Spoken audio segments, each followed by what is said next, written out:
Welcome to Building the Future. I'm your host, Kevin Horick. You can check out new episodes of the show every Tuesday and Thursday at 2 p.m. If you missed an episode or want to get more information about the show, please visit buildingthefutureshow.com.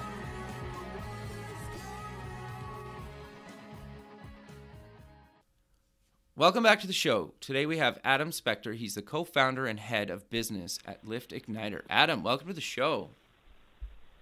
Kevin, thank you so much for having me. Yeah, man, I'm excited to have you on the show. I think what you're doing is actually really interesting and really cool, and it's been something that I think people have talked about if they're in the kind of tech community, but I think you guys are finally bringing this to kind of the average person's kind of company and site and bringing it into kind of just like the average non-technical person's kind of day-to-day kind of online experience. But maybe before we get into that, let's get to know you a little bit better and start off with where you grew up. Yeah, absolutely. So I grew up in just outside of the Washington, D.C. area, and which was a fantastic life, great place to grow up, and kind of fun to be around all the things that were happening, positive things that were happening in D.C. at the time. Sure. So were your parents kind of in politics or not really? Actually, neither one was. My mom's an artist. My dad's a lawyer. Okay. So neither one is. But it's D.C. It's sort of the town of politics. So it's around. Yeah, fair. So you went to university, well, a few universities. What did you take in university and kind of give me the reason behind taking those in university? Yeah, so I went to Vanderbilt, which I absolutely loved. Okay. And at Vanderbilt, I had two majors actually. So I dual majored in business and political science. Okay. Which is, doesn't lead to a lot of career stuff, but it's great sort of lead into what I did for my graduate degree, which is law. It's sort of a good law start. And once again, being the DC kind of person that I was, politics was interesting. And I like to believe a force for good in many cases. Sure. And then I also did something called H&OD, which stands for Human and Organizational Development, which is essentially how to be, business administration, leadership, group dynamics, a lot of different sort of psychology. There were a variety of kind of things that were part of it, but super valuable for really anyone to learn in their career. And I certainly loved that course. I mean, that actually, the last part, I had a minor in philosophy as well. Oh, interesting. So, lots of things there. Sure. Yeah. No, that's great, man. And then you also went to the University of Miami for business and law? Yep, I did. Yeah, I got my JD MBA down in South Florida.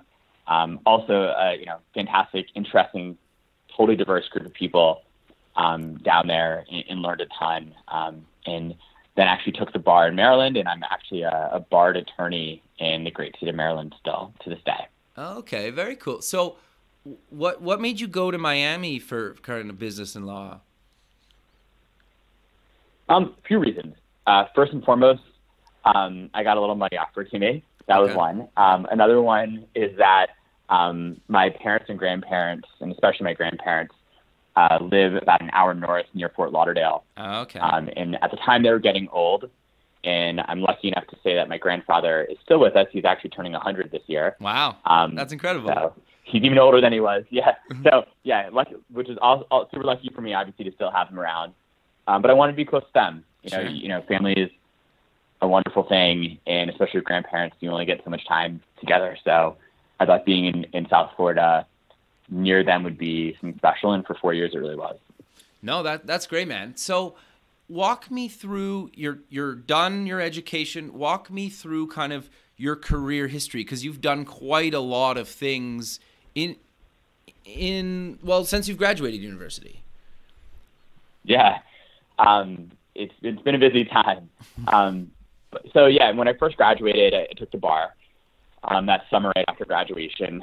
And then I worked at a cool company called Newstar, which was a kind of telecom services provider, working the corporate development and sort of strategy groups there, doing a ton of great stuff in kind of just the telecom space in general, which was just interesting and pretty dynamic, and just great to learn. Sure. In corp dev and strategy was sort of a great combo of a bunch of things I'd done in the past. So it was just exciting, tech related, which I liked. But then I realized, another thing I did there, which is also I think really important, was I helped found their corporate social responsibility group. So started out what they were doing for how do we address environmental degradation related to the telecom space. Sure. And work towards having a policy around how do we treat our community, our environment better, while also being really positive and better for business. So a lot of cool things and enjoyable time there. But like a lot of people my generation and a lot of people today still, I had an itch to do a lot of tech and really get into tech stuff. And I remember speaking with someone who I got introduced to, who worked at a tech startup in the DC area, and he actually told me something that I've never forgotten, which was, he said, if you want to be in politics, be in the DC area. If you want to be in finance, go to New York. If you want to be in entertainment, go to LA. And he's like, and if you want to do tech, you need to go to the Bay Area, San Francisco Bay Area. Sure. And for me, that was sort of a catalyst. And I said, okay, I should start seeing what's out there. And I was lucky enough then to be recruited to come work at a company called Clearwell Systems out in Mountain View, California. They were an awesome e-discovery company led by some fantastic leaders. Came out there, did e-discovery with them, part of the business development group, so a lot of partnerships and sales. Okay. Also a great kind of use of my education, like JD and MBA, because I understood the legal side, so I understood how lawyers work, and also the kind of the MBA side and business. Short version of that, we got sold for $400 million to Symantec. That's awesome. So exciting exit. Yeah, and it was awesome. It was great. It's sort of what you moved to Silicon Valley for, is to work in really cool things and maybe make some extra money on top of it. Very much so, right? Living the dream. Yeah. So, of course, there are always trade-offs, but yeah, no, it's fantastic. It's exactly why I wanted to get out here, and it was a great first taste of what Silicon Valley can offer, and how you can really create something from scratch and have it be worth a significant amount of money shortly thereafter, because you're creating real value for your customers, for the community, and everything else. So it can be a real win, and it really was. So that was that. Then I started my own company. We did identity verification stuff to kind of say, hey, how do we leverage your social networks and value to your own benefit, to help you kind of validate who you are, almost like a new form of a FICO credit score. Okay. The company is a cool idea. I still think it's actually one we're seeing a lot of use in today. Just I see it around, not what I'm currently doing, but sure, a lot of people are using that idea in different ways, alternative banking and things like that. The company itself, we ended up shutting it down, raised money from investors, returned a pretty good amount of money to investors, not more money, but they got a lot of their original investment back. Right. And we shut it down. And lessons learned there was pretty simple, which was, move fast and find a market. And I guess the one thing I will say is we actually, the one bit of advice I would have from that is, if you find a product that you have that people are buying, paying you hard cash for, to provide that service, follow the money. That was my big lesson from that. In what we were doing there, we actually is sort of a corollary to our core technology product. We started doing background checks basically as a service. Okay. And had a bunch of customers who signed up to do that.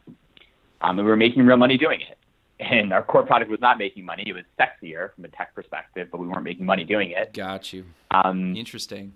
Yeah. And so, the short version of that is we end up, we didn't follow the money. We said we wanted to stick with our core sexy tech product and ignore the money piece. And so the company ended up shutting down. It didn't work out.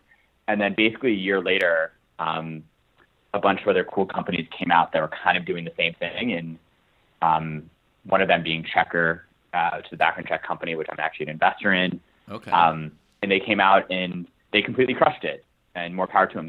They followed the money. They built a really good service. We easily could have been there far before them, but we didn't do that. So interesting. Yeah, but I think that's really good advice for people listening, right? Like, It sounds kind of probably like now looking back, you're probably like, oh yeah, like we should have done that. But like when you're kind of in it too and you're passionate about something, if you're not passionate about it, it's hard. It can be hard. And I get why you made that call, right? But it's a good thing to really consider and tell people. And I love that. So you kind of mentioned a bit of being an investor. How long have you been doing investing? Sorry. Yeah. So, had the luck of being, getting introduced to really cool companies and kind of been doing investing. It's really not a lot of my own money, but some other people, sort of wealthier individuals who want alternative investments. Got you. And don't have the connections in Silicon Valley. And, not that I have amazing connections by any means, but I do hear cool deals here and there. And when the opportunity arises, have an opportunity to invest. Got you. No, that's really cool. So what exactly are you working on now, and why did you decide to co-found LiftIgniter, sorry. Yeah, no, not a problem. Part of what really got this started, I really have to give credit to my co-founder, Inder Neil. How did you meet him? Sorry, I don't mean to interrupt, but I'm always fascinated by how somebody met their co-founder. Yeah, no, of course. And feel free to interrupt. I probably get too excited about things and go a little bit too long. It's good, man. But yeah, so we actually met through the investors in LiftIgniter. So as people were investing in LiftIgniter right at the very early stages, Inder Neil kind of reached out and said, hey, I really think I need someone on the business side who can help, do a lot of business things, shore up my weaknesses, where he kind of knew what his strengths were in weaknesses and vice versa, right? So how do I get someone who can help me, be great on the business side? Sure. Well, and even having your legal background is like immensely useful. You're totally right. Thankfully, I feel like I'm finally getting good use of all those years of law school. So yes, I agree.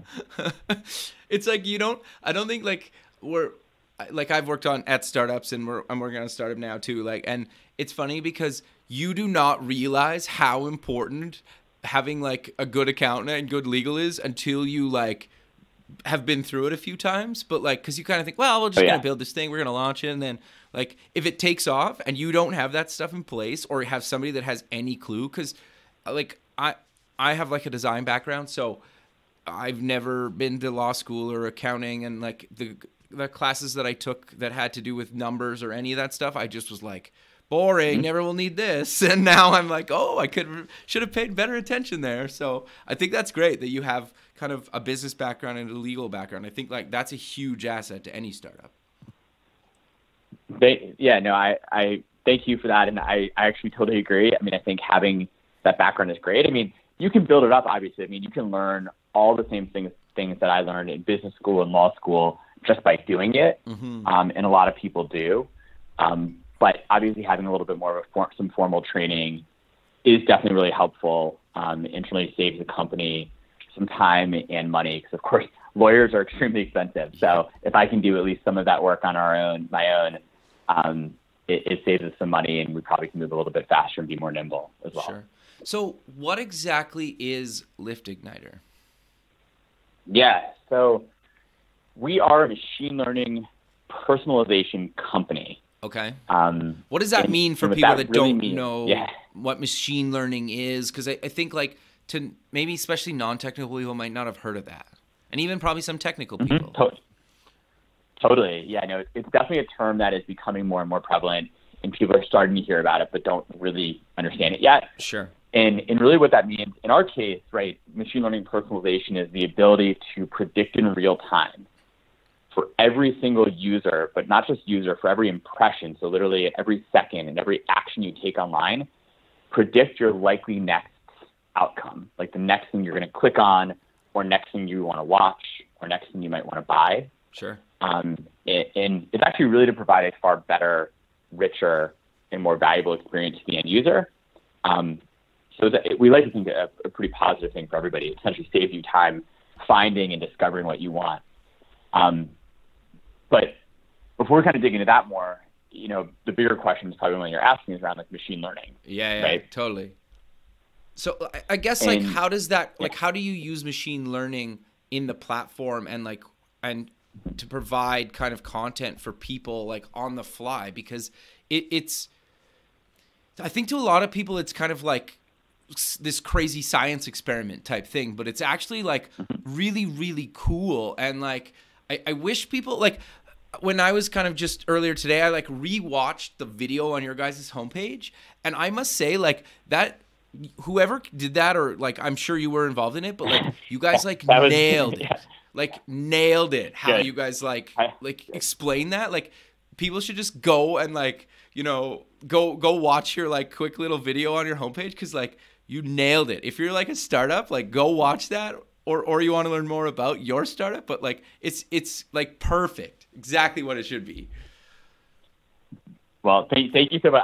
I wrote the whole script for that. I mean, That's awesome. I can't take credit for the design. That was we hired an outsourced firm to do that. Sure. But yeah, I wrote the whole script in what I even drew out in my terrible chicken scratch what I theoretically wanted each slide, sort of each segment to look like and stuff like that. So I'm glad it describes things well. Yeah. Okay. So for people that don't know, what exactly is it? Yeah. And I'll stop interrupting you after this. Oh, no. I said, no problem at all. It's good for the flow probably. But so, machine learning, right? At a high level, it's exactly what it sounds like. It is a machine that is learning on any given application. And what that means, essentially, the machine can become dynamic and intelligent and change in real time. So the way I like to describe kind of machine learning, and it really applies at least to the work that we do for our customers, is imagine, Kevin, the conversation you and I are having right now, right? You're asking questions, I'm responding with answers, and then my answers change your next questions, and so on and so forth, right? That is a fully dynamic, hopefully intelligent conversation that we're having. Sure. However, I would completely fail if there were 5 Kevins all on the phone right now asking me different questions. I couldn't scale to do that. I couldn't answer all 5 of you at once. Sure. But even if it was just one-on-one, digital properties today give every single user essentially the same static response, right? If you click on, news article A, they will always respond and give you news article B, even if you're someone totally different. Sure. Except that's not a dynamic conversation, right? So what we do is we've created this technology that enables like the machine that's running in the backgrounds of our customers' websites to learn from all of the users on that site, and then provide to each individual user a dynamic conversational interaction where it's responding, the machine in the website essentially, or the app, is responding to every click, every action, everything you do to give you an intelligent response. And then how you interact with that response, just like our conversation, changes the next answer, in a sense, you get from the website. And the machine will learn from your actions how to tailor the response to you. It improves the model for everybody else also on the site, just like I've given answers like this before, so I've improved my answers and I've learned from previous discussions. Sure. I can give you a better answer today. And that's essentially what machine learning does, is it learns from all users, it self-improves itself, and can change dynamically as your website or your users are changing. Yeah, no, I think that makes sense. And just for people that don't know, like you don't really notice anything different on a site. You just like, wow, this site's so tailored to me. Like how do they know everything kind of that I want to read next or view next or see next? Like it doesn't really matter, right? Like that's how I see it, exactly. Right? Like it's pretty cool that keep going. Well, and and the thing is, right, like this is the thing that people don't realize is machine learning is already happening, right? Machine learning and AI, artificial intelligence, kind of term together a lot of times, and they're similar but different disciplines. But machine learning is happening nonstop all the time, and users don't even know it's happening. Just like they don't really know it's happening on our customers' websites either. But this technology was essentially first developed at Google. My co-founder was actually one of the 5 core people that helped originally build the personalization engine Really? at Google. That's yeah. cool. It was, and it dramatically changed the amount of time people spent. They dramatically improved the metrics of how much time people spent watching YouTube videos. Is where they first launched this. Oh, sure. Of course. Makes sense. Yeah, and because it makes sense, right? If they can do a better, more accurate recommendation of a video, you'll spend more time on YouTube, which is good for the user because they want to find entertaining videos to watch. So that's a win for the user. Yep. Now, it's also a win, of course, for Google because they make more money if you spend more time on the site, but everyone wins. Yep. So, it's happening on Google all over the place, machine learning. Facebook, your entire Facebook newsfeed is machine learned. Totally. There's, machine learning behind it to decide what videos, what articles, what ads to show you next. And they obviously do a pretty good job making it engaging because people spend a lot of time on Facebook. Sure, totally. So it's really. Oh, it's go ahead. Keep everywhere. going. Yeah, that's all. That's it. Okay. Yeah. So you guys kind of have, you probably have a better term for it, but kind of like 3 verticals. Like you'll put content on kind of like a site, and then you do an app side, and then e-commerce. So let's start with kind of just like a somebody's website, and they just want some content. Like, how do they go about using LiftIgniter? Yeah, so it's actually pretty straightforward. At least we think. Literally, you add a JavaScript beacon to the site. Okay. We start collecting data on the site, and we build our models based on your content, so the articles, videos, or items to buy, let's say, that you have. Mm-hmm. And then we also learn from your users. And so we gather the data about what your users are doing and how the users understand connections between different pieces of content. Okay. So between those two data pieces, we build our models. So. Okay. Yeah, that's it. So do I have to put my content into your service, or how does that kind of like work to serve up the different things based on who the user is? Mm-hmm. Excuse me. So you don't have to do anything extra beyond the JavaScript beacon. We do all the other work, which makes it really easy for our customers to get started. And our system automatically identifies who each user is. And if you remember, we actually don't have any PII, personally identifiable information about the user. Okay. Which makes it very, so we can do this globally. Because we don't run afoul of privacy rules, or at least we try very hard not to, and hopefully we are not. But because we use what we would call very sparse data signals, kind of a machine learning term, sparse data signals about each impression. In the real ability and strength of our system is the ability to make a prediction in what we would call real time. Sure. So essentially, the moment a user takes an action, we process that action, it's gone through our algorithms, and we've returned back a response to the site. So essentially, we're taking contextual information about what the user is interested in this moment in time, and then giving a response, which is super. If you can do that really fast, you can also be extremely accurate and learn from those users right when it's most important, and they're most likely to take valuable actions for themselves and for the site. Sure. No, I think that makes a lot of sense, and that's really cool. So how does the app side kind of work? So app side is actually almost identical. Okay. At least on the technology side, right? The data collection, we do a server-side integration. Okay. So, we can't collect data with a JavaScript beacon. Right. So we do a server-side data collection. Got you. Okay. And then is e-commerce different, or how does e-commerce work? It's funny. We actually don't view e-commerce as particularly different from media or enterprise B2B or anybody else, and here's why. E-commerce has lots of users. Okay. They have lots of items, right? Items for sale versus, let's say, an article or a video. And each user needs to be matched up with the perfect product they want to buy. Sure. And that's it. That's literally all it takes, right? They need to be matched up accurately with the right item to buy. So from our algorithm perspective, there is no difference between media or e-commerce. It's just we're a matching engine that's extremely targeted in real time to each impression. Got you. No, that's actually really interesting. So I stick this thing on this like JavaScript on my site or one of the other things, and you guys start sending different content to the different people that come to my site. How do you know, like, what do you start kind of gathering about me? Like, if I've never been to one of your sites that isn't running the JavaScript file, because I'm assuming that if I go to, this site and then that site and they're all running, your JavaScript, you could start learning about me on other people's sites to know what to serve me when I go to another property that's running your service, correct? So actually, we don't quite work that way. Okay. So we very much, we actually silo our data today. So when you go to site A, we're going to do personalization and recommendations for you on site A, irregardless if we've seen you on site B, C, or D.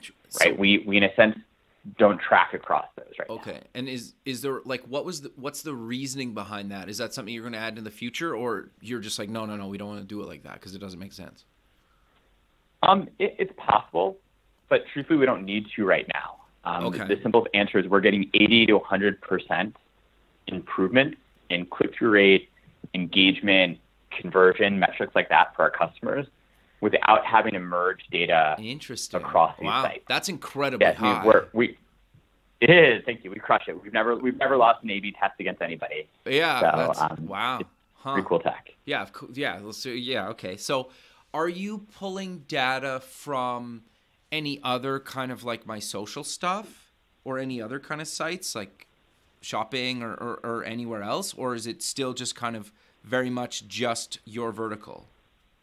Or my site, sorry. It's very much just on that site. Okay. Yes, we're not pulling data from any third-party sites or anything else. It's literally, what are you doing on that site at that moment in time? Okay, interesting. People wouldn't recognize that as being really powerful, but it actually is extremely powerful. As long as you're using the data in the right ways.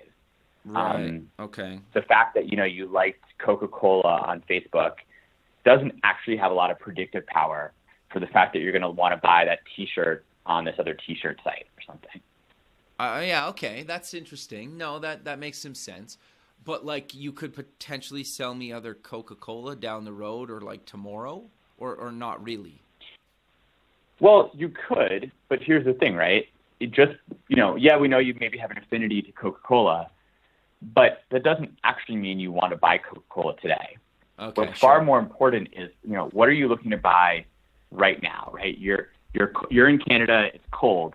You're probably looking to buy, a winter coat, let's say today. However, maybe you then go on a website, a travel site, let's say, and you're looking for vacations to the Caribbean, right? Because you want to go somewhere warm. Now, instead of looking at what you used to like previously or your past purchase history, we'd be far smarter if we said, hey, Kevin, you should go look for this pair of shorts or this great new bathing suit because, right now you're really interested in that warm weather. Got you. Who cares what you did previously? Sure. That you looked to buy a coat earlier today. Now you're looking for something warm. So let's respond in real time to who you are at that moment. Yeah, okay. That makes total sense, right? Because you're right. If I'm looking for a vacation, especially if it's in the future, you don't care about the past. Yeah, it's interesting. So kind of for people that don't understand, how do you guys even kind of do that? Yeah, so it's a super kind of detailed ensemble of a variety of different machine learning algorithms. Okay.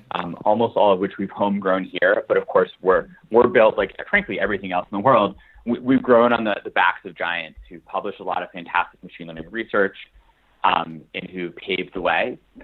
Just frankly, once again, like every single discipline in the world, I think is that way. And you got to give some props to everyone else who's come before. But we've really built a lot of our own algorithms internally. And then really only in the past 2 years or so, 2 to 3 years, have you been able to marry really powerful machine learning algorithms that, if you were to try to run these algorithms on your home laptop, even a good one, it would probably take days to run. Sure. We can run all of this now in the cloud on incredibly powerful servers at a relatively speaking low cost, and we can do that in milliseconds and serve the results. So essentially it's a marriage of fantastic machine learning algorithms in extremely fast and scalable infrastructure. And when you merge those two together, you actually have a real-time machine learning system. Okay, interesting. So how does it work? Like, okay, so I've been running, say it's been like a couple months or a quarter, you know, you're obviously changing the content based on who I am on a site. Do you guys provide like kind of stats, or like, do I have like kind of a dashboard when I log in, or kind of walk me through what do I kind of, can I tangibly see that you guys have kind of done for me? Yeah, so we do have a dashboard, and you can absolutely track those 80+% improvements we're getting you. Okay. We actually make it easy, though, if people don't want to necessarily believe our stats. You can also use Google Analytics or other third-party kind of analytics tools to see how well we're doing. And we run these A/B tests, so we prove it out really clearly for you right at the beginning. Like, look, within, let's say it takes 2 to 3 hours to install LiftIgniter, and that's it. You're fully integrated in 2 to 3 hours. Okay. Within 2 to 3 weeks, you're going to be seeing on average 80+% improvements in your metrics. Mm-hmm. And so very, very quickly, it should be hopefully very clear that we're doing our job. You know, don't believe me because like I'm telling a good story. We tell our customers believe the numbers. We are a math and machine learning company, and we want our customers to believe the quantified metric outcome. Yeah, it's like data doesn't lie, right? Data doesn't lie. Exactly right. So yeah, no, that's really interesting. So what's the cost for people to actually use the service? Yeah, so it totally varies based on the size of the site. So how much traffic you have, how many SKUs or items you have on the site. It varies a decent amount, but you know, it's in the few $1,000s per month range. Sure. Let's say if we're really averaging it out. Sure. So it's not cheap, but at the same time, we believe every single one of our customers has an extremely clear ROI. Sure. Well, and you guys already have some like really big names using your service, right? So, you know, when like I don't know if you want to mention any of them, but like just right on your homepage, you have a bunch of like huge names that everybody's heard of, right? So it's obviously working, right? And so, because those companies could pick whoever they want to use, right? At the end of the day, like, and if it wasn't working, they wouldn't be using you guys. Like, so and if your success rate is that high, which is like totally fascinating to me. So I want to dive a bit deeper into kind of just for my own interest is like, how do you kind of know, like you kind of mentioned it a little bit, like I search for, you know, like a beach vacation and you start recommending me shorts, but like what kind of other things do you kind of start suggesting to me or kind of, you know, prompt me with? Mm-hmm. So it really depends on the customer, right? If you're a news site, we're going to be suggesting articles like sports articles or political articles. If you're an e-commerce site which has a lot of T-shirts, we'll recommend other T-shirts. Sure. It really, really varies and depends.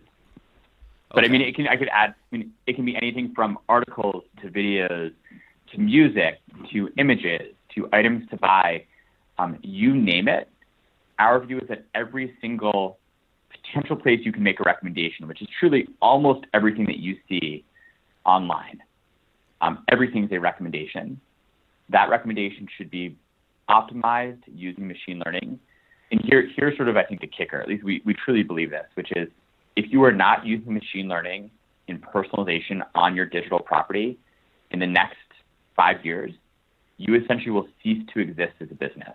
Interesting. You will not be able to compete. You just won't be able to compete because Google, Facebook, Amazon, all the big guys are already doing it. So you're already losing ground to them. In the next 5 years, everybody else will hopefully be using LiftIgniter, but they'll be using something in this space because the results are too dramatic to ignore. And your users simply just won't come to your site or they won't buy a lot because they know they'll find it somewhere else. So. No, that makes a lot of sense. So how do you guys deal with something like Google Home or Amazon Echo? Is it Echo? Alexa? The name Well, I think Echo is the official product name. I think that Alexa is sort of the moniker, but I think Echo is the official product. Yeah. So like, how do you guys deal with kind of those voice activated stuff, or can you? Great question. The short answer is we can. We don't do a lot of that today. Okay. Actually, we don't do any of that. Sorry, we don't do any of that today. Sure. Mostly because it's still really early in a lot of cases, and most of those systems are fairly closed. I mean, Alexa has lots of skills and things like that. And I think longer term, we'll probably start working with the people who are creating the skills to, it's actually really critical in places like voice activation or things like that to have really intelligent recommendations. Because, those are situations where it's really difficult you can't navigate things very well. So the quality of what the system is automatically recommending to you is even more important and more critical to the system for it to be valuable. It has to make an intelligent recommendation right off the bat. And I'll give you one quick example. This is another example of why this is so important for people. I'll ask you, Kevin, a question, Kevin. Sure. How often do you go to page 2 of Google search results? Never. Maybe once a year. Maybe, right? Maybe. Yep. You got it. So you've now just proved why really good recommendations are so critical, right? Sure. 1, you never even have to go to page 2. 2, you always go to Google. You probably don't go to Bing very often. No. Despite Microsoft building a great product. You've been trained that Google is the place to go to get your answers, and you'll get it immediately. Totally. Imagine if every single site has the same ability. Sure. Interesting. Yeah. Well, to your point, like, we're going to be there in the next 3 to 5 years, right? Easily. Well, we're already there, right? Google, Amazon, and Facebook already have a lot of our traffic. So we're already there, and it's just everybody else who either needs to start doing this or face extinction. Yeah, fair enough. No, that's really interesting, because you're right. Like, even on just like Android or iOS or just any of the Google products, like, they're constantly recommending stuff based on, like, in some ways, like, a lot of people think it's convenience, but convenience is basically like machine learning, correct? Yep. That's one form of machine. There's lots of forms. Sure. But yeah, convenience in our world, convenience is about intelligent recommendation. Sure. Which has to come from machine learning to do it at scale. Got you. No, that makes a lot of sense. So you kind of touched on this a little bit earlier, but I'm kind of curious. Did you guys kind of originally self-fund the first version? You mentioned you took some investors, or that's how you guys got introduced, you and your co-founder. So like, you took some investment at some point, but like, walk me through kind of the early days. Did you guys self-fund this? Did you just get investment right away, or how did that kind of come to be to build version 1 of this? Yeah, no, we're pretty lucky, especially with kind of the backgrounds that we have, and really Andrew Neil's background as an expert in this space. Sure.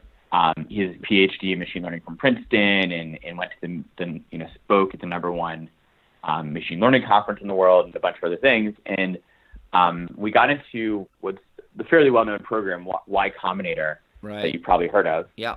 We got into Y Combinator, and very quickly thereafter, there were a large number of investors who were interested in putting money into the company and helping us achieve our next level of goals. Sure. No, that makes a lot of sense.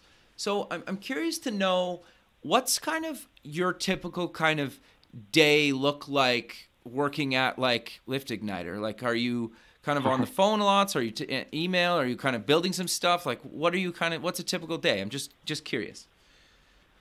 Yeah, no, it's a great question. The first answer is it's actually really, it's changed over time. Okay. As one would expect, especially when you're a founder.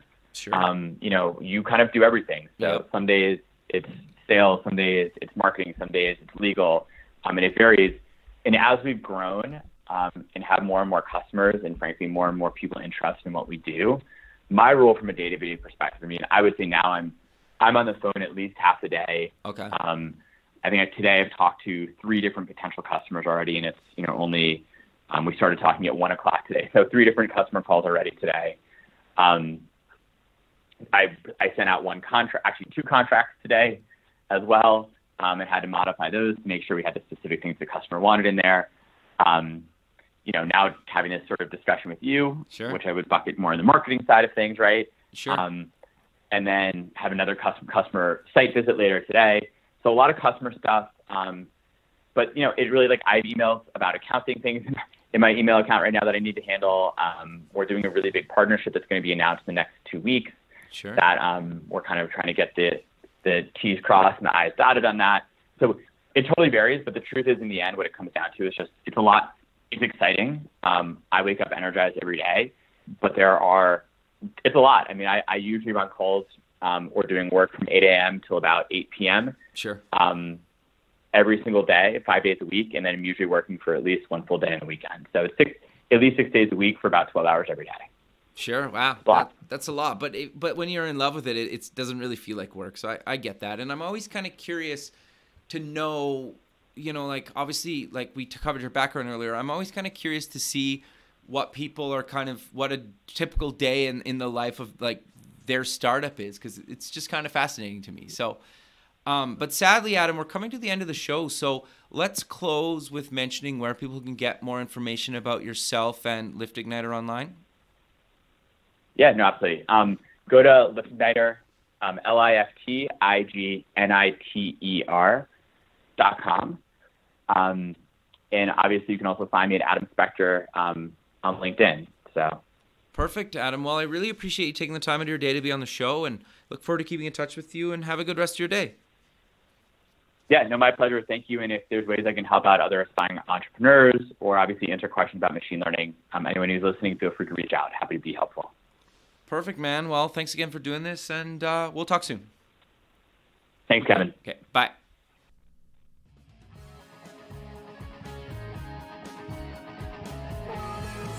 Thanks for listening. The music for the show is done by Electric Mantra. You can check them out at electricmantra.com and keep building the future.